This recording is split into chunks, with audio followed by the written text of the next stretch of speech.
என்னை பொறுத்த வரைக்கும் பக்தி தேவையில்லை, ஆனால் டிசிப்ளின் தேவை. அந்த ஒழுக்கம் கட்டுப்பாடு இருந்தால் அவனுக்கு பக்தி தேவையில்லை. இதுதான் என்னுடைய கணிப்பு. கோயிலுக்கு போகணும்னு நான் சொல்ல மாட்டேன். நீங்க போறீங்களா? நான் போறேன். எனக்கு அதுக்கு ஒதுக்கிறதுக்கு நேரம் கிடைக்குது, விரதம் இருக்கிறதுக்கு டைம் கிடைக்குது, அதனால நான் போறேன். எல்லா கோயிலுக்கும் நான் போறது இல்லையே. என்ன ஒரு மனசை ஒருமுகப்படுத்துறதுக்கு நம்ம முயற்சி பண்ணி அதுல ஓரளவு வெற்றி அடைய முடியும்னா அதுதான் கோவில். நீங்க கோவிலுக்கு போக வேண்டியதில்லை. ஆயிரக்கணக்கான உங்களுடைய மனசு அந்த எண்ணம் ஒரு கோயில்ல போய் சேரும் போது அந்த இடத்துக்கு ஒரு சக்தி உண்டாகுது. கடவுள் இருக்காரோ இல்லையோ அதை நம்ம மறுக்க முடியாது. அந்த சக்தி உண்மையா மனப்பூர்வமா விரும்புறவங்களுக்கு, வேண்டிக்கிறவங்களுக்கு கொஞ்சம் கொஞ்சம் கிடைக்கும்னு என்னுடைய அபிப்பிராயம்.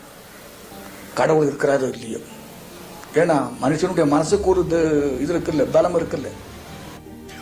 முதலில் ஐயப்ப சரிதத்தை நாடகமாக்கிய நவாப் ராஜமாணிக்கம் பிள்ளையுடன் சபரிமலைக்கு புனித பயணம் மேற்கொண்ட திரு நம்பியார் இன்று பலருக்கு இப்பயணத்தில் குருசாமியாக திகழ்கிறார். ஐயப்ப நாடகம் 1942 ஆலப்பியில நடத்தி நாங்க முத அங்க போறோம், சபரிமலைக்கு போனோம். சபரிமலைக்கு எங்களையெல்லாம் கூட்டிட்டு போகணும்னு சட்டம் ஒன்றும் கிடையாது, செலவு தானே. ஆனா கூட்டிட்டு போனாரு 42ல. நீங்க அதுக்கு முந்தி சபரிமலைக்கு போயிருக்கீங்களா? இல்ல, 42ல நாடகம் நடத்தி அங்கிருந்து போனதான். அதுக்கப்புறம் தொடர்ச்சியா வருஷம் போறீங்களா? இல்ல, முடிஞ்ச வரைக்கும் போயிட்டு இருக்கிறேன். விரதம் இருக்க முடிஞ்சு வேலைக்கு இடைஞ்சல் இல்லாம இருந்தா பல தடவை போவேன். புரிஞ்சுக்கிறீங்களா? அதாவது வேலைக்கு இடைஞ்சல் இல்லாம விரதம் எடுக்க நேரம் முடிந்தா போவேன்.